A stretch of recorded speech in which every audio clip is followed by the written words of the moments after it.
Good evening and welcome to the Somerville Redevelopment Authority meeting of May 17th. My name is Phil Ercolini. I'm the chair of the Somerville Redevelopment Authority, and I call this meeting to order at 5:31 p.m. Pursuant to Chapter 2 of the Acts of 2023, this public meeting of the SRA is being conducted via remote participation. This session will be recorded and will be a public record. I will now ask the board members to confirm they are in attendance. In an alphabetical order, Awana Bonney. Here. Ewan Campen. Here. William Gage. Here. Patrick McCormick. Here. Christine Stone. Here. Myself, Phil Ercolini, are in attendance. And so we do have a quorum. I'll now ask city staff to present a few of the house rules about using the technology. Ben? Hi everyone, my name is Ben Demers and I'm an economic development planner with the city and I serve as staff to the Somerville Redevelopment Authority. When an agenda item is being presented this evening, any presentation materials that staff have received ahead of time will be displayed on the screen. City staff and other participants who wish to direct the board's attention to a specific page should verbally note what page staff should show on the screen and should then verbally explain to the board what is being shown. When the chair asks for public comment on the matters discussed tonight, please use the raise hand function if you would like to speak. Note that it might take me a few seconds to unmute each speaker. I will unmute you one by one and you will receive 2 minutes to speak. When it's your turn, please clearly state your name and address before saying anything else. And then after 2 minutes, your microphone will be muted and I'll pass it to Kathy. Hello, my name is Catherine Selkert and I am acting special counsel to the SRA. I want to remind all board members that all votes must be roll call votes with a motion and a second. The chair will call on each board member for a yes, no vote in alphabetical order. Remember that any questions or comments that you type into the questions or chat boxes in the control panel area of your screen will be part of the public record. In accordance with the open meeting law, questions or comments should be directed to the organizer who will bring them to the chair's attention. Thank you. Thank you, Kathy. So we'll go right to the agenda item, and the first item on the agenda is approval of the April 19th meeting minutes. Have all members had an opportunity to review the minutes and any comments or changes, questions, amendments, errata? Seeing none, I'll entertain a motion to approve. Motion to approve minutes. Awana Bonney makes a motion to approve. Is there a second? No. Christine Stone seconds. We'll do a roll call vote. Awana Bonney. Yes. Ewan Campen. Yes. William Gage. Yes. Patrick McCormick. Yes. Christine Stone. Yes. Myself, Phil Ercolini, have voted to approve the minutes as presented. The next item on the agenda is a public comment period. Ben, is any members of the public out there who wish to address the authority at this point? Yep, so we have 3 members of the public. Nobody's raising their hand at the moment, but if we want to just give a few seconds in case anyone does want to comment now.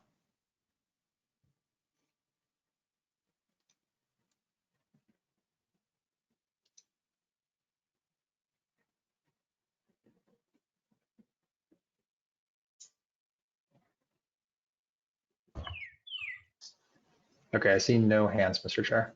Okay, thank you, Ben. So the next item on the agenda is item number 3 is 90 Washington Street. And A is a removal of snow removal operations at 90 Washington Street. And Ben, do we have someone from the city who is going to give us an update on that?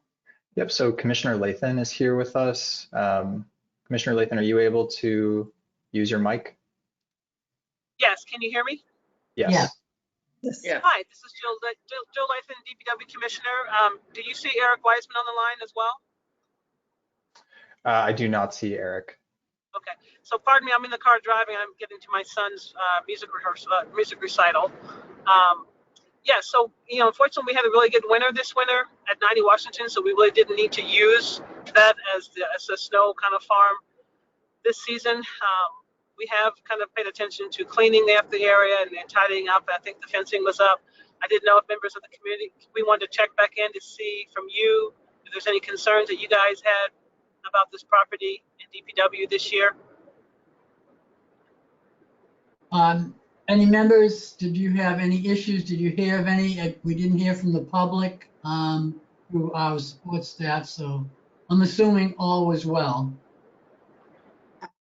Through you, Mr. Chair, I go by there often because I'm at the Capuano School, and the fencing looks great, and the scrim along the fencing looks wonderful. So big improvement from a year ago.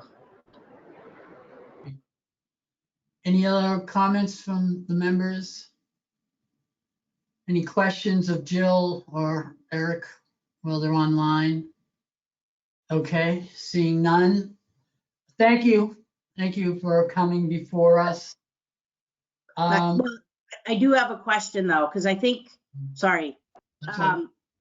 when Jill and Eric, when you were before us, whenever that was, probably in September, we talked about coming back to us about this time to talk about the fall next winter and whether or not you thought you'd need 90 Washington for next winter, like in winter of 23-24, or whether you have been able to find another snow farm location. Through the chair, we're still looking for locations. We will be, continuing to look throughout this year, but that is continuing on the front of our radar trying to find some locations throughout the city. Unfortunately, the areas are still pretty tight right now, and we're still going to have to kind of look at what our options would be long term to a big snow removal for the city. Okay. Any other comments or questions of Jill or Eric? Okay, looks like- seeing none, and thank you both for coming. Sorry, Thank you. Eric, were you trying to speak or? Yeah, sorry, through the chair, I was just trying to reiterate what Commissioner Latham said, and also that we're going to continue to work with the procurement department to try to see if there's any nearby feasible offsite storage spaces to support the process. Okay, thanks for that.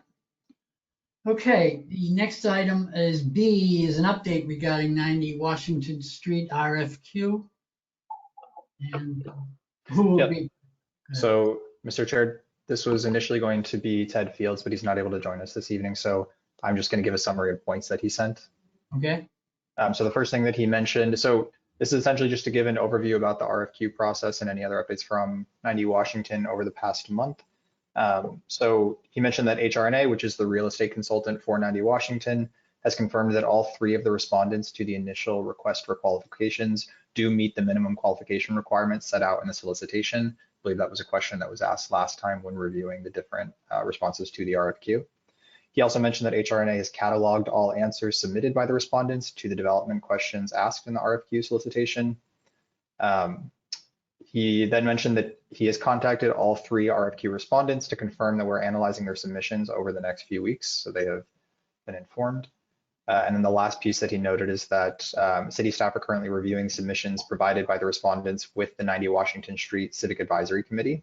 So this review process started last Wednesday, May 10th, and will be completed by the SRA's scheduled June meeting. okay. So if there are any additional questions that you want to make sure we discuss at the next meeting, I can also let Mr. Fields know.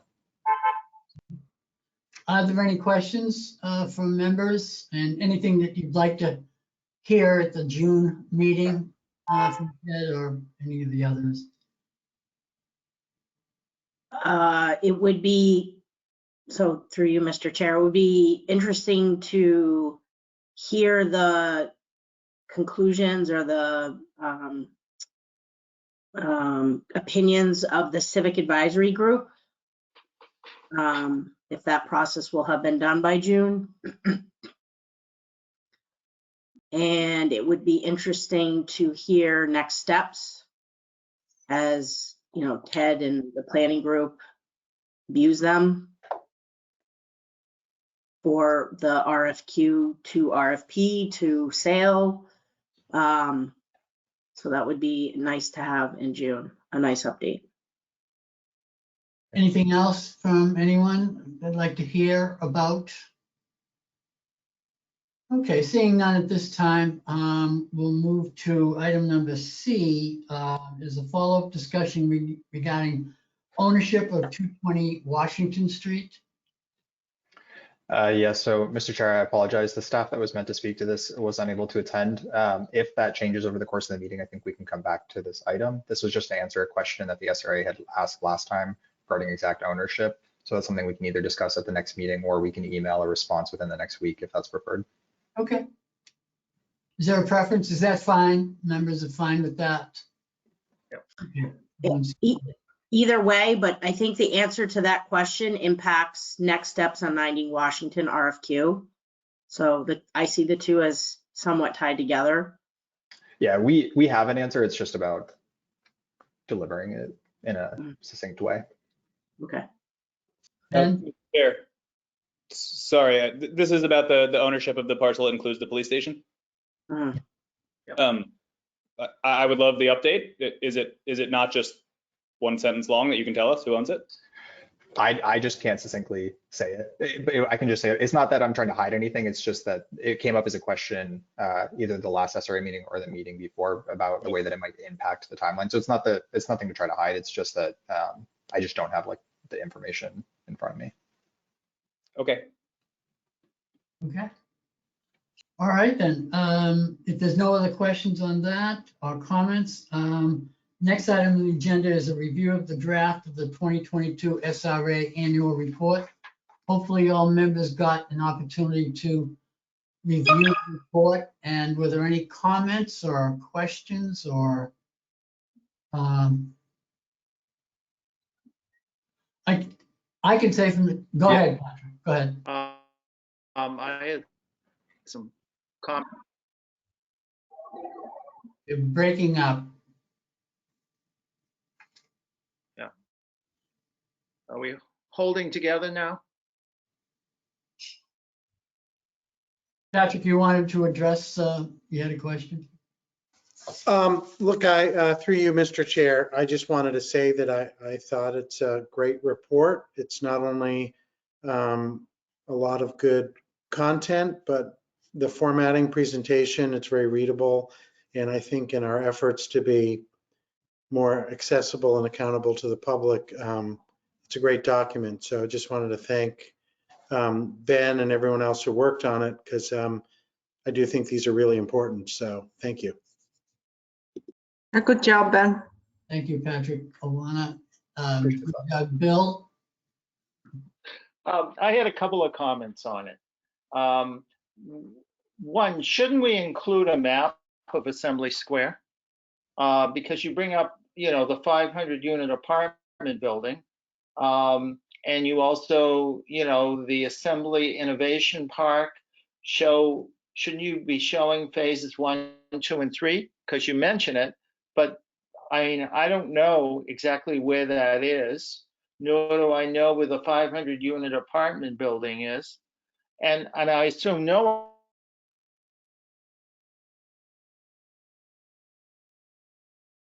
one on the state level has any idea where it is. Okay, Yeah, I can add that. good catch, Bill. And then I also wondered about, shouldn't we be showing block 7A for, I guess it was Assembly Square that I had was Amelia Street. And then shouldn't we show a photo or plan for 90 Washington Street? So those were my comments. And I guess, Ben, you're the one that prepared this, correct? Yes, that's correct. Okay. So I don't know. What do you feel about this? Sorry, I cut out for a second. You asking Ben or the members? No, I'm asking Ben. Okay. Or just any. Shouldn't we be, if we're mentioning something, shouldn't we show a plan or something showing where it is? Yeah. Because I live in Somerville, and some of this information, I don't know exactly where it is. And I assume anyone at the state level, they have no idea where any of this is. No, definitely. Point well taken. So in the ones that we did the last time we talked about annual reports had no maps in them. So I definitely tried to add some this time, but anything that feels like it's unclear still, I'm very happy to add more graphics. I want this information to be as easy to navigate as possible. Yeah, Okay. I mean, my general comment is that if you mention something like a 500 unit apartment building at Assembly Square, that you show a map or something, a plan of it. And the same with any of the other, different developments that you mentioned. You really need to either show a photo and preferably a plan showing where it is. Okay. I guess. Thanks for that, Ben. Ben, I know you were following up on previous reports. Mea culpa on us, because we didn't provide, or we didn't give you that kind of direction on previous reports. So I think going forward, Bill makes a good point, and I'm sure you're going to follow up with that. Any other questions or comments from members? Okay, seeing none, then let me see. So this, well, I guess my question is now, would you prefer that I make an edit and then bring it back to the SRA, or because normally this would be where if the SRA votes to send it to DHCD? Is there a timeline on this? I think it's kind of as soon as possible this year, but it's already May. We can submit it in June. Well, our next meeting is June 19th. Is that going to suffice for DHCD? What is their timeline? Yeah, so they have not given exact instructions other than really as soon as possible in 2023. Okay. So All right. I think one more month is okay. Okay, so you can pair that for the June 19th meeting? Yeah, definitely. All right, good. Okay. All right, thanks, Ben. Thanks for that. Thank you. And thanks, Bill. Thank you. Okay, the next item on the agenda is item number 5, Commonwealth Compact. Yep, so we have Luis on. Luis, are you able to access the microphone?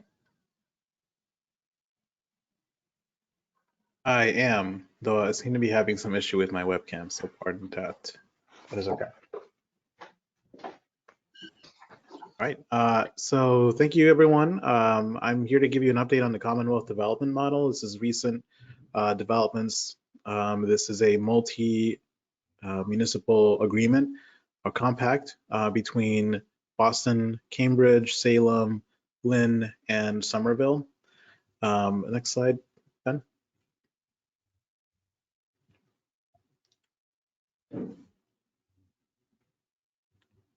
So the compact essentially was a creation of the Civic Action Partnership, which is headed by Steve Crosby, the program director there. And he was formerly the chair of the Mass Gaming Commission. They partnered with the Boston Society of Architects and the Builders of Color Coalition. Next slide. And the point of the Commonwealth Development Model is to try to encourage for more diverse representation of developers in the city's work, both in the private sector and the public sector.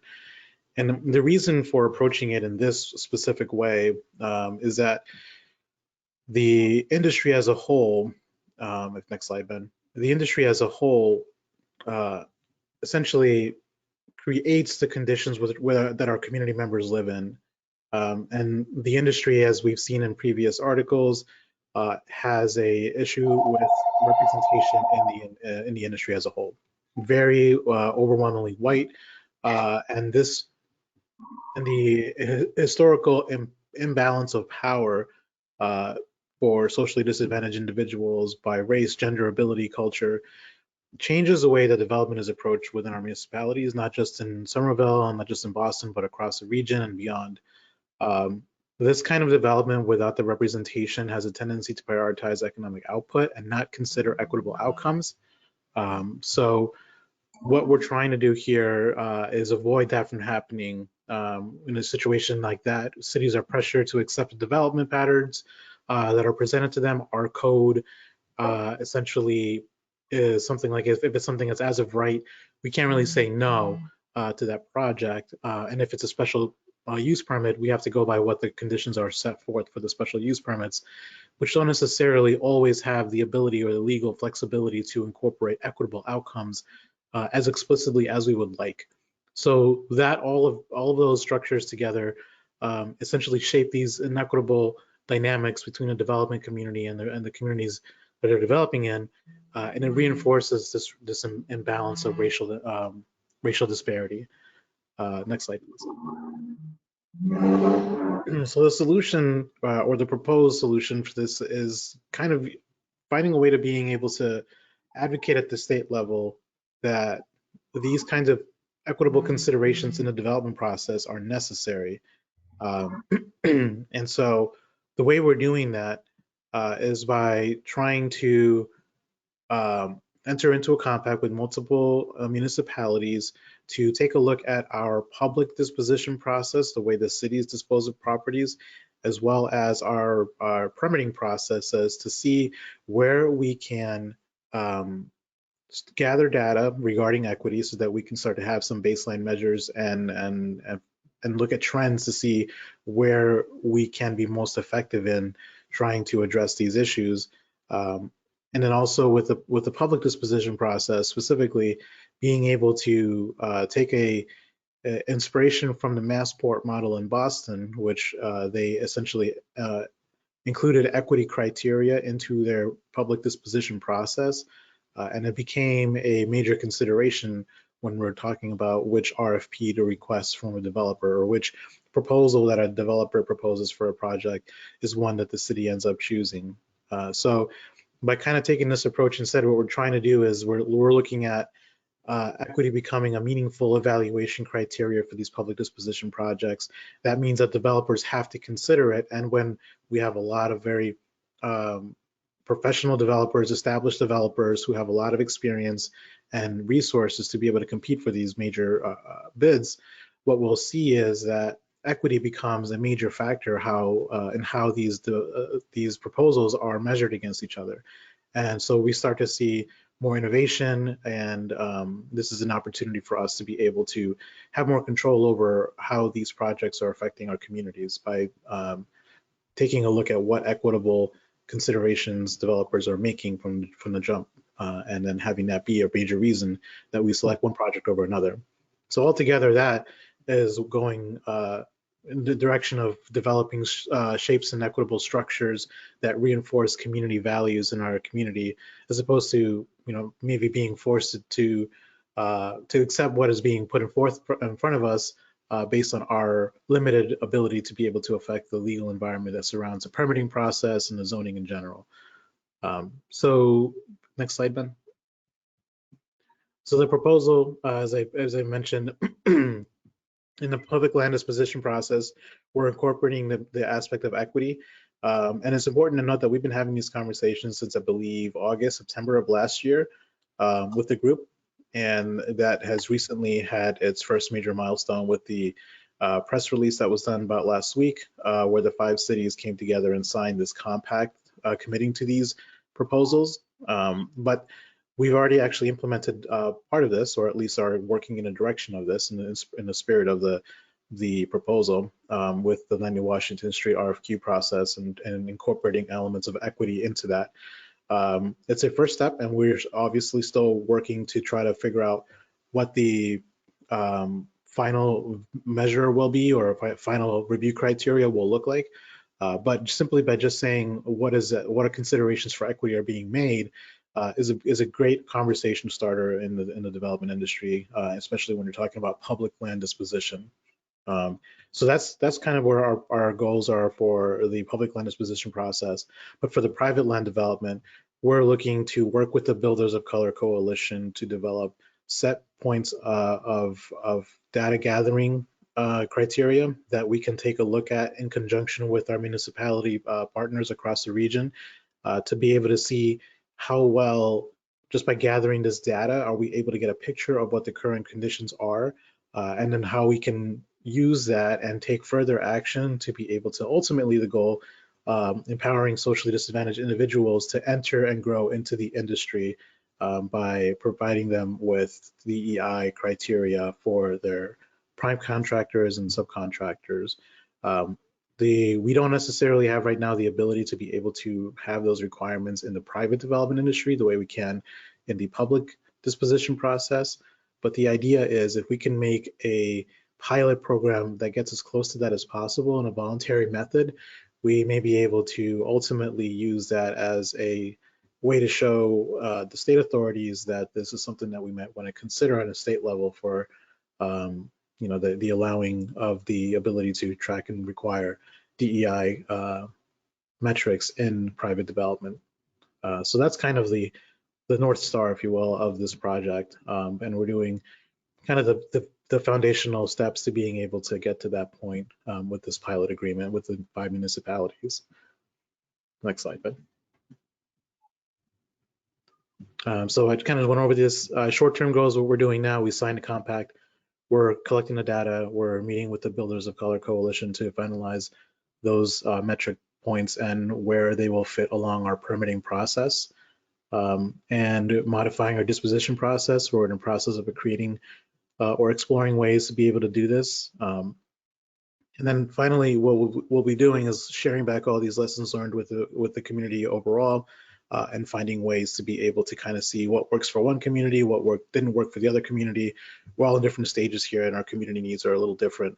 So this is going to work towards trying to tailor a approach that might benefit communities wherever they are in their community goals. And like I mentioned, long-term goals, synthesize all this data region-wide and develop some statewide policy to get this passed at a statewide level where we have DEI requirements in the private development sector. Next slide. And that's it.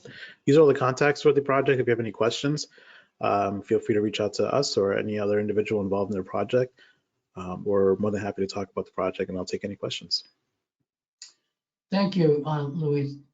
Bill, you have a question? Yeah, this was a timely presentation because we just got that report from US2 in Union Square, and I'm wondering if that data has been supplied to the compact. We are currently trying to figure out where the data points are fitting into the process. So this hasn't been implemented as of yet for any projects that have already gone through the development process or for which there's a master plan kind of already available for. So we're currently looking at this for projects that are going to be coming into submission, so where people are submitting their applications to us. We'd have to make some revisions to our planning documents, like our permitting process, to have these metrics included.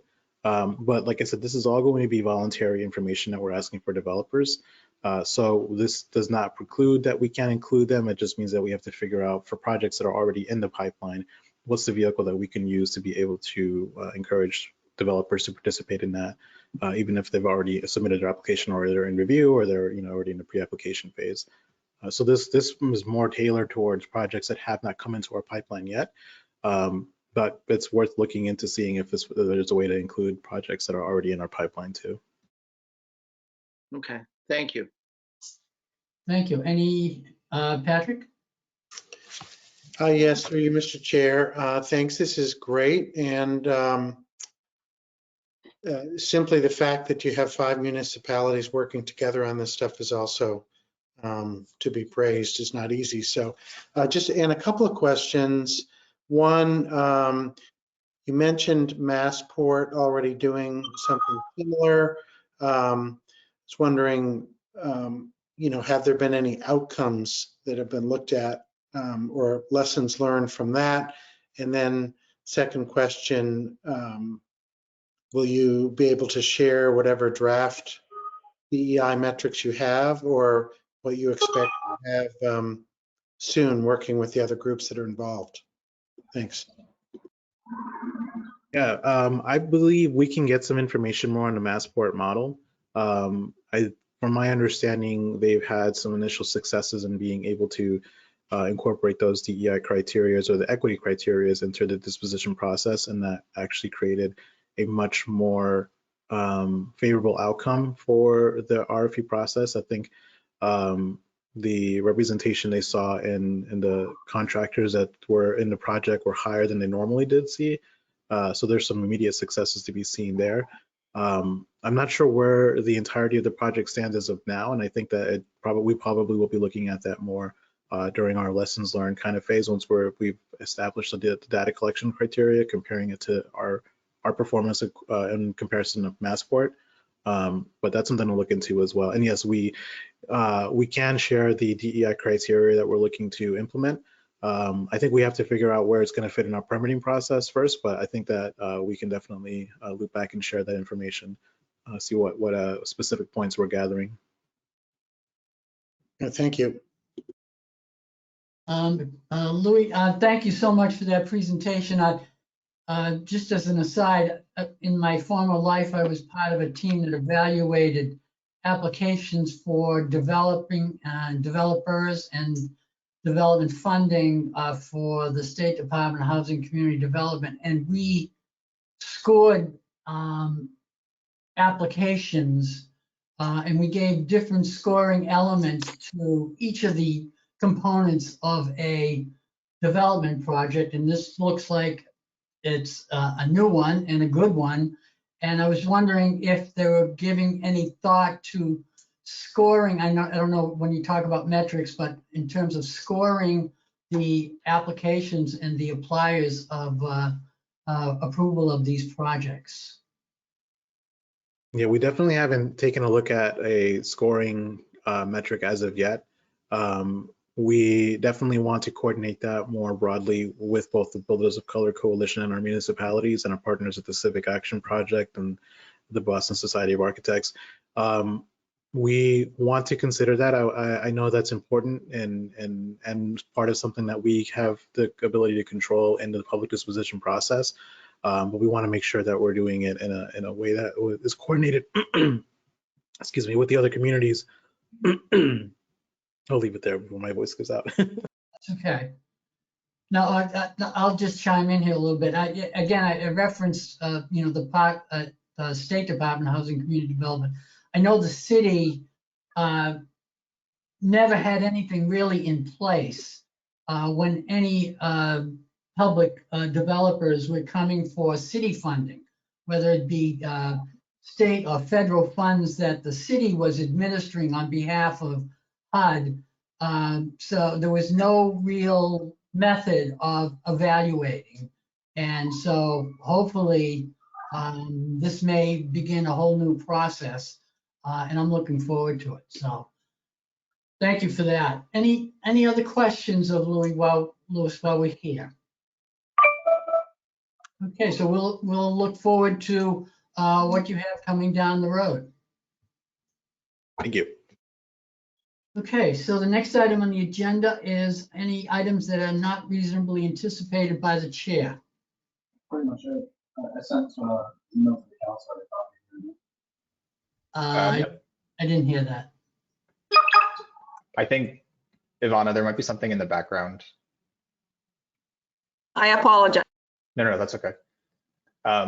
Mr. Chair, I just wanted to bring up that, so based on the fact that US2 emailed an update, I know that it's also come up that board members would be interested in getting a presentation from US2 at some time this year. So I just wanted to ask about the timing of that, because I can also look to schedule that either for June or for the session after the summer recess. Well, I'll leave that up to the members. How quickly would you like US2 to present to the board? We have a June meeting, and we had talked about maybe having a little July vacation, if not August. So maybe September would be an appropriate time, unless the board would like to hear from US2 at the June meeting. I'll leave that up to you all. Bill? You froze again, Bill. Before, I'd like to hear from them, September. Can you hear me? Yes. Am I being heard or not? Yes, you are. Oh, good. I would like to hear from US2 Do we have enough time in the, as far as the June agenda to have them come in and talk to us? Ben, so far, I mean, so, what's on the agenda so far for, Currently, I mean, do we based have on the enough time discussions, for them, Ben? sorry, I think Bill, we're also delayed on your end. Yeah, there will definitely be time to hear from you as to at the June meeting if they're able to attend then. Okay. okay, so your preference would be June, then later on. Okay, that's fine. Anyone else? All right, Ben, if you can do that, based on their schedule as well. Any other items not reasonably anticipated by the chair? Just because Tom was able to join, I do just want to circle back to the point from earlier around the ownership of 220 Washington Street. I know it was going to be a quick point, but Tom, I just wanted to give you the opportunity to kind of clarify that since there had been confusion about it at the last SRA meeting. Yeah, thank you. The owner of 220 Washington Street is the city of Somerville. Okay. That answers that question. I think I'm sorry, Well, I didn't hear it. the city owns 220 Washington For Street. some reason, I'm losing the sound. Okay, good. That's what I thought, but I wanted to hear it in real words. Okay, all Thank right. you. Anything else? Anything? Okay. Well, the next item on the agenda then is our next meeting is scheduled for June 21st from 5:30 to 7, and hopefully we'll have US2 here to give us an update on their project in Union Square. If there's no other discussion, then the next item on the agenda, I'll entertain a motion to adjourn. Anyone? Don't be I'll shy. make a motion to adjourn. Awana Bonnie makes a motion to adjourn. Is there a second? I saw Ben Ewan-Campion's hand. So we'll do a roll call vote. Awana Bonnie, Yes. Ewan-Campion, Yes. William Gage, Yes. Patrick McCormick, Yes. Christine Stone, You left. and Phil, Christine Stone has left. Phil Ercolini, we will have adjourned. Okay, so see you in June. Bye. Bye. Thank you. Thank you.